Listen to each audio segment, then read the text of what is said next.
জুলাইয়ে মানবতাবিরোধী অপরাধের মামলায় শেখ হাসিনার রায়কে ঘিরে দেশের বিভিন্ন স্থানে অগ্নিসন্ত্রাস ও নাশকতা অব্যাহত রয়েছে। শুধু শনিবার রাত থেকে রোববার সন্ধ্যা পর্যন্ত ঢাকা, সিলেট, ময়মনসিংহ ও কুষ্টিয়ায় অ্যাম্বুলেন্স সহ 9টি গাড়িতে আগুন দিয়েছে দুর্বৃত্তরা। এছাড়া পরিবেশ উপদেষ্টা সৈয়দা রিজওয়ানা হাসানের বাসার সামনে সহ কয়েকটি স্থানে ককটেলের বিস্ফোরণ ঘটিয়ে সৃষ্টি করা হয়েছে আতঙ্ক। আগুন দেওয়া হয়েছে কয়েকটি স্থানের জুলাই স্মৃতিস্তম্ভ ও গ্রামীণ ব্যাংকেও।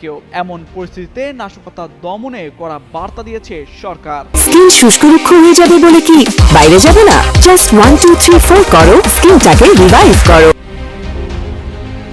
সারা দেশে ব্যাপক সতর্ক অবস্থানে রয়েছে আইন শৃঙ্খলা বাহিনী। র্যাব, পুলিশের পাশাপাশি বিপুল সংখ্যক সেনা ও গোয়েন্দা সংস্থার সদস্য মাঠে নেমেছেন। কোনো অপশক্তি যাতে বিশৃঙ্খলা সৃষ্টি করতে না পারে সেজন্য মাঠে নেমেছে রাজনৈতিক দলগুলো। নিশ্ছিদ্র নিরাপত্তা ব্যবস্থা গ্রহণ করা হয়েছে ট্রাইব্যুনাল ঘিরে।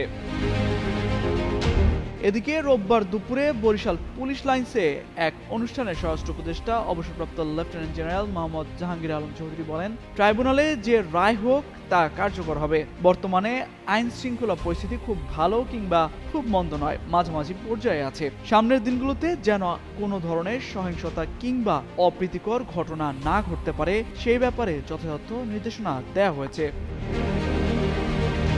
রোববার রাত 9টার দিকে রাজধানীর সেন্ট্রাল রোড এলাকায় পরিবেশ উপদেষ্টা সৈয়দা রিজওয়ানা হাসানের বাসার সামনে দুটি ককটেল বিস্ফোরিত হয়। এ ঘটনায় কেউ হতাহত হননি। এছাড়া সন্ধ্যায় কারওয়ান বাজার মোড়ে দুটি ককটেল বিস্ফোরণের ঘটনা ঘটে। একই সময় শ্যামপুরের জুরাইনের রেলগেট সংলগ্ন এলাকায় 3 থেকে 4টি ককটেলের বিস্ফোরণ ঘটানো হয়। ডিএমপির মিডিয়া সেন্টারের উপকমিশনার তালিবুর রহমান যুগান্তরকে বলেন, বিচ্ছিন্ন যেসব ককটেল হামলা ও গাড়িতে আগুন দেওয়ার ঘটনা ঘটছে সেগুলোর উপর নজর রাখা হচ্ছে। পাশাপাশি শেখ হাসিনার রায়কে কেন্দ্র করে রাজধানী জুড়ে নিশ্ছিদ্র নিরাপত্তা ব্যবস্থা গ্রহণ করা হয়েছে। কর্মসূচির নামে কাউকে কোনো ধরনের নাশকতা করার সুযোগ দেওয়া হবে না বলেও সাফ জানান তিনি।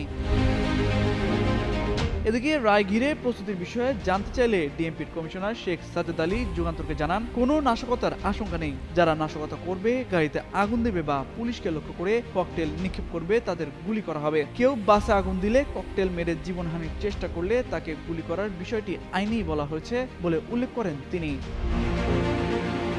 তামসিদ মির্জা, যুগান্তর নিউজ।